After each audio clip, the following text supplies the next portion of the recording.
इन दिनों Chamba medical college में जिला स्वास्थ्य विभाग द्वारा राष्ट्रीय नवजात शिशु देखभाल सप्ताह के तहत विशेष अभियान चलाया गया है।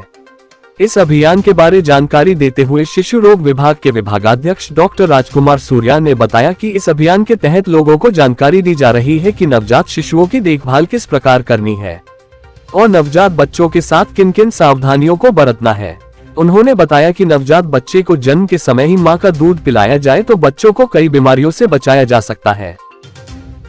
गवर्नमेंट की तरफ से भी निर्देश हैं और हम भी ये मानते हैं कि 15 से लेकर 21 नवंबर तक हम न्यू बोर्न वीक मनाते हैं, मतलब नवजात सप्ताह। इसमें क्या है कि इस बात पे हम जोर देते हैं कि जितने भी न्यू बोर्न पैदा हो रहे हैं उनका हम जो ख्याल है वो एंटीनेटल पीरियड से, मतलब जब बच्चा अभी माँ के कोख में ही है वहाँ से उसकी शुरुआत हो जाती है उसकी देखभाल की।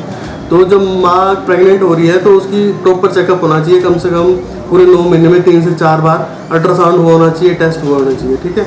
और जब भी डिलीवरी होनी चाहिए वो इंस्टीट्यूशन में होनी चाहिए, मतलब हॉस्पिटल में होनी चाहिए, चाहे वो सब सेंटर है, PSC है या फिर बड़े हॉस्पिटल है।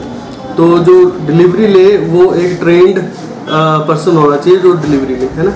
और उसके बाद जब बच्चा पैदा होता है तो सबसे ज़्यादा ज़रूरत उसको क्या होती है कि माँ के दूध की और गर्माहट की, तो दोनों चीज़ें माँ से मिल जाती हैं। तो हम इसी बात पे पब्लिक को, अपने स्टाफ नर्सेस को, ANMs को इस बारे में सेंसिटाइज कर रहे हैं। ऑलरेडी उन्होंने पढ़ा है, लेकिन आपको पता है कुछ चीज़ें हमने जब पढ़ी होती है कई बार हम भूल जाते हैं, कई चीज़ें हम मिस करते हैं। तो ये इसलिए है कि सेंसिटाइज किया जाए हेल्थ पर्सनल्स को भी, और जो सोसाइटी में है, सोसाइटी के लोग हैं, माएँ हैं, दादियाँ हैं, नानियाँ हैं, उन सबको सेंसिटाइज किया जाए कि ये पीरियड न्यू बोर्न पीरियड, मतलब जन्म से लेकर 28 दिन तक, ये बहुत इंपॉर्टेंट है।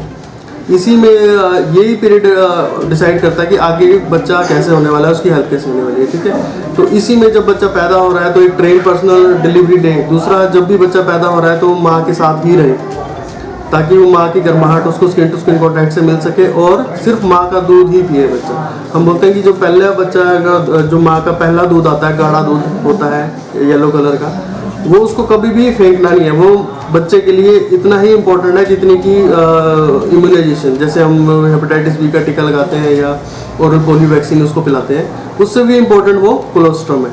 तो वो भगवान के द्वारा दिया गया पहला टीका है जो माँ ही देती है बच्चों को। उसके बाद हेपेटाइटिस B और ये वो जो हम टीके लगाते हैं वो लगाते हैं। तो बच्चे को पहले 6 महीने बिल्कुल सिर्फ माँ का दूध दिया जाए, और हम इसी बात पे सेंसिटाइज कर रहे हैं स्टाफ को भी, ANMs को, आशा वर्कर्स को, एज वेल एज जो हमारी माएँ हैं या जो माँ बनने वाली है, जो माँ बन चुकी है, उन सबको। सर, जो घर में होती है डिलीवरी, उनको किस तरह का परहेज रखना चाहिए? देखिए, पहली बात तो ये है कि सरकार के तरफ से निर्देश है और हम सभी मानते हैं कि घर में कोई भी डिलीवरी नहीं होनी चाहिए, 0। मैक्सिमम 100% डिलीवरी जो इंस्टीट्यूशन में ही होनी चाहिए, क्योंकि आजकल तो सरकार ने देखो 108 शुरू कर दिया है ना।